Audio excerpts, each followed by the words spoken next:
I'm Chris Hassel. This is CBS Sports HQ. We are a week and a half from Selection Sunday and just 1 week from NFL free agency. And today we're seeing a lot of moves in the NFL, teams trying to get cap ready for next week.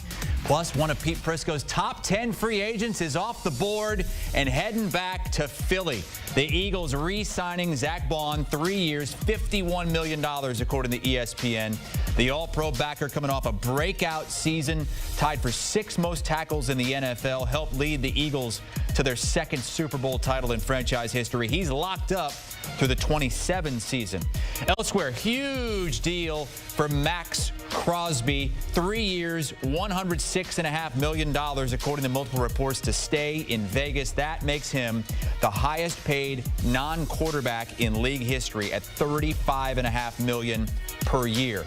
The Cowboys doing some restructuring with contracts, trying to get right for free agency, the cap, and get that new big deal for Micah Parsons. Brian Schottenheimer and Jerry Jones restructuring Dak Prescott and CeeDee Lamb over the last couple of days. Might be a rebuild in Seattle. DK Metcalf requesting a trade, according to multiple reports. 66 catches, under 1,000 yards, and a career-low 5 touchdown receptions this season. He's played his entire 6-year career in Seattle. Tyler Lockett being released by Seattle as well. He joins a list of several receivers that are looking for new homes. Christian Kirk planning to be released by the Jags, and obviously the Jets yesterday releasing Davante Adams. A ton of big-name wide receivers approaching 30 or in their 30s looking for new jobs. Meantime, the Bears are acquiring offensive lineman Joe Thuney from the Chiefs in exchange for a 4th-round pick in next year's draft. That, according to our Jonathan Jones. This coming a day after the Bears acquired offensive lineman Jonah Jackson from the Rams. Thuney spent the past 4 seasons with the Chiefs, a 2-time All-Pro, a 3-time Pro Bowler. Let's bring in Pete Prisco, who a few weeks ago compiled a list of the top 100 free agents or guys that might eventually hit free agency. Zack Baun did not get there with free agency beginning a week from today. The Eagles bringing him back. Pete, when you look at all the moves being made today, what stands out to you the most? Well, I think first I'll start with Zack Baun, since he was in my top 10 free agents. I think that's a great move, but it also goes back to player development and doing the right thing by the player. Zack Baun was an average outside linebacker at best. The Eagles acquire him, they move him inside as an off-the-ball linebacker, and he becomes an all-pro. And so give the Eagles a lot of credit for making that move, give Zack Baun a lot of credit for buying into it, and now he's a very rich man. I love the fact that the Eagles are bringing him back.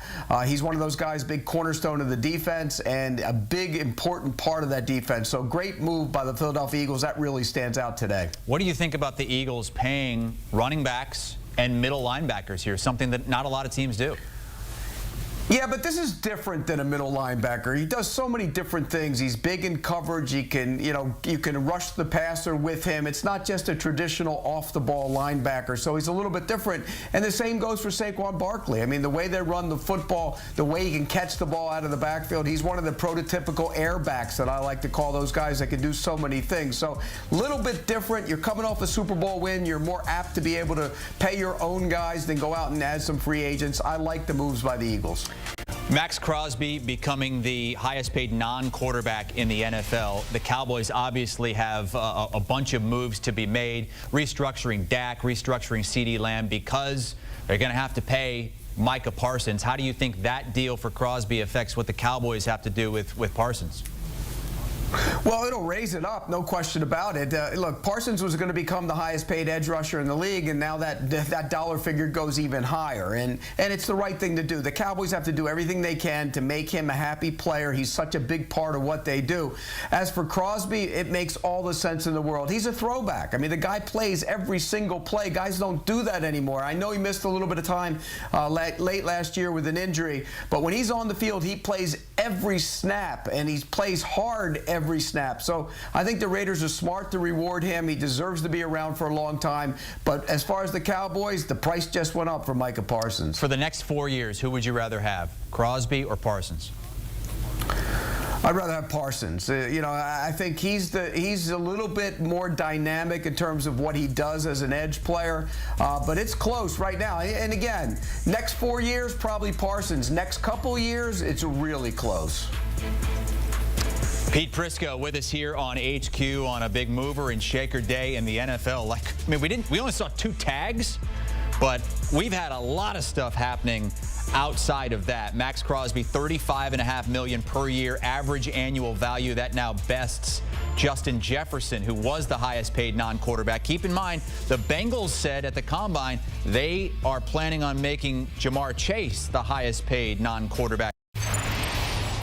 Well, Jackson Smith-Njigba might be the only big-name wide receiver left in Seattle because the Seahawks might be losing DK Metcalf and Tyler Lockett. They're definitely losing Lockett. They've released him. DK Metcalf has requested a trade. Had 66 catches for just under 1,000 yards and a career-low 5 touchdowns last season. He's played his entire career in Seattle.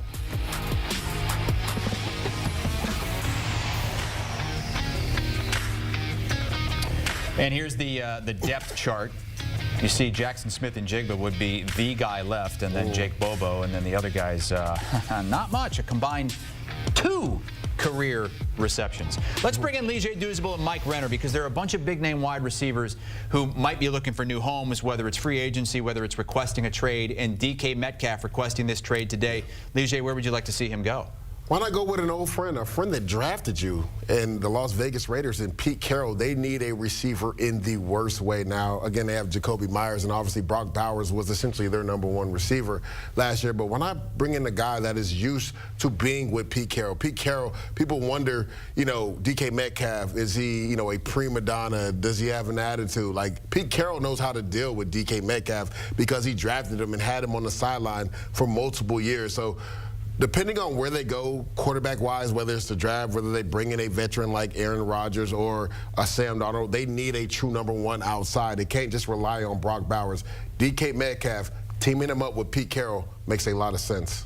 I think the New England Patriots is the team I'm on the lookout for. One, because they have more cap space than anyone else in the NFL, so they can outbid. Raiders right behind them, though. For DK Metcalf services. True. They can outbid everyone, though, for DK Metcalf services should they want to go get him, and they so desperately need a #1 wide receiver, and there isn't one in free agency. It ain't going to be a guy. Chris Godwin ain't a #1 wide receiver at this point in time. And yeah, you could pick one at #4 overall in the draft, but I think everyone would kind of agree that it would be a reach for a guy like Ted McMillan out of Arizona to take him #4 overall. You'd be passing on some pretty darn good players at other positions. So New England Patriots is the team that, if they want him, he's theirs.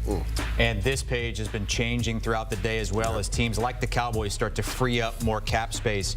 I want to note Jonathan Jones tweeted that the Chargers are among several teams worth watching in the DK Metcalf potential sweepstakes. Let's get to Davante Adams. That's a transition that I'm making for you, Leger, because that's where you'd like to see Adams go. Why? Without a doubt, right? They need a veteran receiver there. Quentin Johnson has been up and down. Ladd McConkey proved that he could be a high-end up #2. But I think you bring in a guy like Davante Adams, who's been a consummate pro, who down the stretch last year for the Jets actually looked really good. So he's a West Coast kid, right? Maybe he wants to go back to the West Coast and be out there with Coach Harbaugh and Quentin Johnson and Ladd McConkey. I think they need a veteran guy in that receiving room. Let's not forget, when Justin Herbert was breaking all those records, he had veterans in Keenan Allen and Mike Williams. He needs another veteran to throw the football to. I think Davante Adams makes a lot of sense to the Chargers. Well, I think Davante Adams might end up wherever Aaron Rodgers ends up at this point. But I think if Aaron Rodgers does retire, I like a reunion with the Packers. I think that they obviously have the need of someone with ball skills at this point. You have Romeo Doubs with his concussion issues. You have Christian Watson with a torn ACL. Yeah. And your top 2 receivers, and Jaden Reed, Dontavian Wicks, those guys have drop issues. Davante Adams, he does not. And you have so many youngsters there. They're another team that could use that veteran presence, that receiver, to show those young guys how to be consistent. All right, bunch of big-name wide receivers on the free agent block, including Chris Godwin. And Mike, you have him potentially staying in his own division. Yeah, I have him going to the Carolina Panthers. I think that they're a team that desperately needs someone who can catch the football. I mean, Bryce Young had the 7th highest drop rate from his wide receivers of any quarterback in the NFL last year. Been plagued by drops his first 2 seasons. Made his numbers look a lot worse than he played a year ago. So just get a vet in there. I know Adam Thielen's under contract, but I think at this point the ropes, it's over for him. Chris Godwin is much younger, 29 years old, can play that similar role, and he didn't drop a single pass last year, Chris Godwin. 50 catches, didn't drop one. That's the kind of reliability I want if I'm Carolina Panthers. And the majority of these big-name wide receivers who are free agents, they're in their 30s. They're 30, 31, 32, like a Devontae Adams who turns 33 next season. How about Cooper Kupp, Lige? Still a member of the Rams, but sounds like they're going to be trading him. Yeah, I think for him, a team that he just mentioned, the Carolina Panthers, makes a lot of sense as well for Cooper Kupp. They had drop issues like Mike talked about, and he's been a consummate pro. Now, the issue with Cooper Kupp is he hasn't been able to stay healthy. Like, I believe it's 3 straight seasons he hasn't completed a 17-game season. But he is Mr. Reliable with the ball in his hands. Now, he's not as explosive, and he never really was explosive. Short area quickness was his game. He knows how to get open and fill those voids in zone coverage. Adam Thielen, he'll be back. He's getting up there in age as well. But I just think when you talk about Bryce Young, having somebody reliable, that's what Cooper Kupp is. So I know Mike likes, Chris Godwin potentially going there. I like Cooper Kupp going to the Panthers. How about another Cooper to L.A.? I like Amari Cooper going to L.A. The, obviously, Bills, Cowboys, Browns, everywhere he's been over now, of course, of his career. But they really only have Puka Nacua. You have Jordan Whittington, who was nice, but he is a unique type of wide receiver. You don't have that outside guy. Amari Cooper could be that for them. So I think that you're not going to have, a ton of space to play with if you're the Rams, and there's not a ton of guys to go around to fill that Cooper Kupp role. Maybe you look towards the draft, but obviously if you re-sign Matt Stafford at his age, that window is right now. I think Amari Cooper, he can give you a little at this point, not a lot, and so he won't come for a big hefty price tag. I think that's the reunion, or not the reunion, the spot I like him landing. Former Buffalo Bill Stephon Diggs, first time in his career where he played fewer than 13 games, limited to 8 with a torn ACL. Like him going to the Dallas Cowboys, pairing him with CeeDee Lamb. He proved when Nico Collins was banged up with the hamstring injury that he could be a viable number 2 receiver, and we saw that with the Houston Texans. Now, you talked about it as he is coming off a major knee injury. You wonder at this age what type of Stephon Diggs we're going to get. But if you're CeeDee Lamb, you need somebody that can take the attention off of you, somebody that could be a true number 2. That way he could beat the number 2 corner. That way you're not always getting double teamed. I think Stephon Diggs provides that. We saw the Cowboys restructure some money, which means essentially they're trying to go all in. They're going to probably pay Micah Parsons, but they feel like they have a window to win right now. Why not pair CeeDee Lamb and Stephon Diggs? So many big names in this free agency class for wide receivers, and guys who are asking for trades like DK Metcalf, like Cooper Kupp, who the Rams say they're going to trade. But would you guys say it's more name than game at this point? Pete Prisco loves to say that about guys who might be on the other end of their career. And most of these receivers are in their 30s. And, when the league looks at you, once you hit like 29, 30 at receiver, they think you're over the hill, right? That's when they think that your play is not going to be up to the standard that they're accustomed to. You talk about Devontae Adams, Keenan Allen, Cooper Kupp. All these guys are in their 30. So when you look at this list, the 2 guys that are probably going to see the most money if they get traded are T. Higgins and DK Metcalf, and they're way below 30. So, yes, right now, when you talk about the impending free agents, the guys that aren't getting traded, it is probably more name recognition than game currently right now. Yeah, I would say go back and 1, look at how old these guys are. 2, look at their stat lines from a year ago. Yeah. There's a reason DeAndre Hopkins and company weren't producing, Amari Cooper weren't the number 1 receivers in their respective places after they got traded last season. It's because Father Time only works in one direction. You can't put the genie back in the bottle. These guys, unfortunately, are going for vet roles to mentor young receivers, not necessarily to be your number 1, number 2 in these places. Of the wide receivers who appear to be available, and we can throw in DK Metcalf there, guys that are going to be traded, Cooper Kupp, who is the number 1 wide receiver who you can go out and get? That is going to be actually available, you mean? If you trade for him, like a Cooper Kupp, or in a free agency role. I mean, T. Higgins, if you're actually able to trade for him, I think is the number 1 guy. If not, you would have to go DK Metcalf. Yeah, I think it's T. Higgins. I see him as a number 1 in any other spot, basically, but Cincinnati. Correct. But DK Metcalf's probably number 2. Higgins has been tagged by the Cincinnati Bengals, one of just 2 players that were tagged before the deadline yesterday. We're a week away from NFL free agency. Mike, what was on Pushing the Pile today? We did a full Capology 101. Taught everybody about the cap. We had Joel Corey on, and next week we'll be doing free agency recaps every single day, I believe, as they come in. All right, Mike Renner and Kyle Long on Pushing the Pile.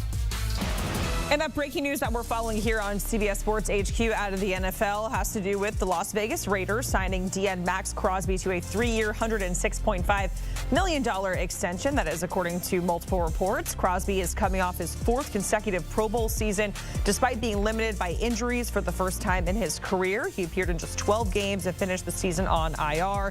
Still led the team in sacks, tackles for loss, QB hits, and QB pressures. And a lot of folks saying, hey, this is the face of the franchise. Of course you have to pay him, but here's what Crosby had to say about being the face of Raider Nation. Obviously, it means a lot to me being a part of the Silver and Black alone, the history. I feel like, I've said it a million times. I feel like I was meant to be a Raider. I love being here. I love the people. And you look at all the legends that created what this brand is, and that's winning. Ted Hendricks, Marcus Allen, Charles Woodson, the guys like that, the ones that I look up to. That's what I want to solidify, and those guys are all about winning. So, it's one thing to be a face of a franchise, but I want to be a winner, and that's truly all that matters to me. So I know these guys are all about the same thing. The labels and all that thing, all that stuff is cool, but when we're not winning, it's like, what are you the face of? I want to be the face of winning, and that's truly all that matters to me. All right, so let's welcome in our lead NFL insider, Jonathan Jones, who is a very busy guy this afternoon with all the news breaking. But the most recent one here, JJ, with the Raiders making Max Crosby now the highest paid non-quarterback in the league. You heard him say it there. I don't really just want to be the face of this franchise. I want to be a winner. But why now? Why give him this deal now, JJ? So understand that the new general manager, John Spytek, just got into the chair about a month ago. Pete Carroll just got in there about a month ago. And so they want to make a statement to the folks who are in the Las Vegas Raiders players' locker room, to those who may be joining at some point, that we take care of our own, that we identify who is a Raider, who plays like a Raider, who we want to be around for some time. And this is how we go about our business in this new regime. So why now? Now is an important time, a week before the start of free agency, to let folks know that this is how business is going to be taken care of here in Las Vegas. We see right there, it's very important for the Raiders to do this for Max Crosby now for that reason, but then also because Max Crosby can hold the title of highest paid non-quarterback in NFL history. It may not last very long. Micah Parsons wants that title. Jamar Chase wants that title. Justin Jefferson got to hold that title for about a half year or so. And so you want to do it now if you want to make a player the highest paid non-quarterback in NFL history, because it will be the cheapest that you can do it at, right? You do it right now at $35.5 million in average annual value. That is the cheapest, highest paid player who's not a quarterback in NFL history that you are going to see this spring and summer. So very good timing here for the Las Vegas Raiders. Fairly easy one for them to do, considering how well Crosby has played for them. Yeah, the sooner the better, right, when it comes to making all these contracts and putting pen to paper. JJ, anytime the Dallas Cowboys do anything, it is always news, right? And they're restructuring Dak Prescott's contract. Reports out there saying it's going to open up around $36.6 million in cap space. I know we're all waiting on a deal for Micah Parsons. Does this mean that something bigger is coming down the line, or is this just standard business here for the Cowboys? Yeah, standard business. This is what every team with a quarterback who is early in his contract, this is what they do. This is what this contract was always intended to do. They did that yesterday with CeeDee Lamb opening up about $20 million. Of course, they signed Osa Odigizua to a deal, so those almost balance one another out. And now you do this with Dak Prescott. Does this mean that a Micah Parsons deal is right around the corner? Maybe, maybe not. Really, what you should look at is this gives the Cowboys some operating room to just do business in free agency. They want to re-sign Jordan Lewis. Okay, they can do they can do that with some breathing room. Want to re-sign Rico Dowdle? They can do that with some breathing room. They want to do those two things and sign Micah Parsons to be the highest paid non-quarterback in NFL history, going above Max Crosby. They'll be able to do that with a little bit less breathing room. So standard business, that is what a lot of teams are going to be doing around the league, have already done, will continue to do. But it is a big ticket item. Dak Prescott, who's not taking a pay cut, who will get every single dollar that is intended for him. Just a little cap mechanics here for the Dallas Cowboys. All right, and so, of course, the Max Crosby news, that was big news around the league. And then DK Metcalf in Seattle also making a bit of a splash. Metcalf requesting a trade out of Seattle, somewhere he's played his entire career. So what is next for him, JJ? So I do not believe that DK Metcalf will continue as a Seattle Seahawk. This news comes after Tyler Lockett, the longtime Seahawk, was informed that he would be released by Seattle. So it is a new day, a new era coming to the Seattle Seahawks. What could be next for DK Metcalf? Keep an eye on the West Coast. Keep an eye on LA, to be specific. Perhaps the Chargers for DK Metcalf. The Chargers wide receivers coach, Sanjay Lal, well, he was DK's wide receivers coach for a spell in Seattle. I'm told DK really likes Los Angeles. We watched the Chargers last year. They need a big body, big type of receiver like DK Metcalf to pair with a guy like Alad McConkey. So that's one place. Another place that potentially, if he wants to wear some fur perhaps, would be the Green Bay Packers, who have been rumored to have some interest in DK for some time. But it does appear that DK Metcalf's career in Seattle is coming to a close, though, of course, his career will continue elsewhere. But I would certainly keep an eye out there on the West Coast. Harry mentioned it's been a busy day, and that breaking news continues where the Eagles are re-signing linebacker Zack Baun on a 3-year, $51 million deal. That is according to ESPN. The All-Pro backer is coming off a breakout year. He was tied for 6th most tackles in the NFL this past season, helped lead the Eagles to their 2nd Super Bowl title in franchise history, and he is now locked up in Philly through the 2027 season. So, JJ, the Eagles re-signing Zack Baun. He had signed a 1-year deal with the Eagles, kind of bet on himself, moves from outside to inside linebacker, and it worked out for him, right? He had, 150 tackles. Your reaction to this breaking news that's just coming down there out of Philly?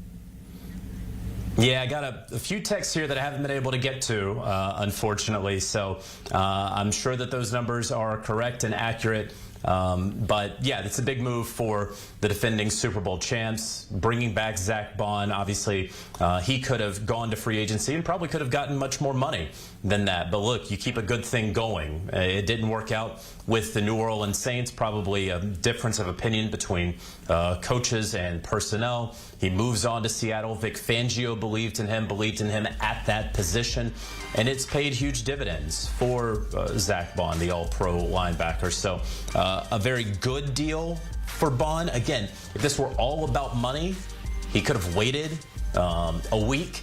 He probably would have gotten more money elsewhere. But clearly it's not just about money for him. It's about being a world champion, and he was and is that now and wants to continue to be that. So re-signing with Philly makes a lot of sense. And finally, JJ, we got to talk about the Bears making a big splash. Clearly, their priorities, we know what they are. It's clear to protect Caleb Williams. They're trading for Joe Thuney from KC. And it's interesting because Kansas City, we saw Patrick Mahomes get sacked a whole lot in that Super Bowl there against the Eagles. What does this mean for both sides as we're moving forward, the Chiefs and the Bears? So for the Bears, obviously, they've needed to protect Caleb Williams much better. Caleb Williams has to get rid of the football much more quickly, no question about it. 68 sacks this past season. But we see right there the Bears on one side, Jonah Jackson, and the deal they just made for him yesterday, and now getting Joe Thuney. He has 1 year left on his deal. It'll be interesting to see what an extension looks like for the 32 going on 33-year-old interior offensive lineman, who we saw can kick out to left tackle if you do need him to, can really play just about any position on the offensive line, as well as the leadership that he's going to bring. He is a multi-time Super Bowl champion with 2 different franchises, and so having blocked for Tom Brady, having blocked for Patrick Mahomes, this is someone who's going to bring an incredible amount of leadership to that offensive line and to that locker room there in Chicago. Meanwhile, for Kansas City, obviously a difficult decision for them. I don't know that the Chiefs believe that they got better today because they got rid of Joe Thuney, of course. However, they want to continue this sort of Super Bowl window, and they have to make tough decisions. That's something that General Manager Brett Veach has had to do over the past several years. And so they're going to look to maybe have Kingsley Suamaiata move to left guard. Obviously, they franchise tag Trey Smith, their right guard. Now that they have freed up some cap space, about $15 million or so, that's going to help make the Chiefs and Trey Smith work toward a long-term contract extension much easier. Of course, they have that franchise tag around $23 million. You want to bring that cap number down while taking care of Trey. So that's something to be on the lookout for here in the next couple of days until the start of free agency next week. JJ, we certainly appreciate it. We know you're a busy guy. We'll let you go and tend to those text messages, running down all the breaking news that we're hearing about the NFL on this very busy day, and getting a look at some of the upcoming dates in the NFL free agency that officially starts 4 Eastern on March 12th. The restricted free agent deadline April 18th. And then, of course, we are all looking ahead to the draft over in Green Bay that kicks off on April 24th.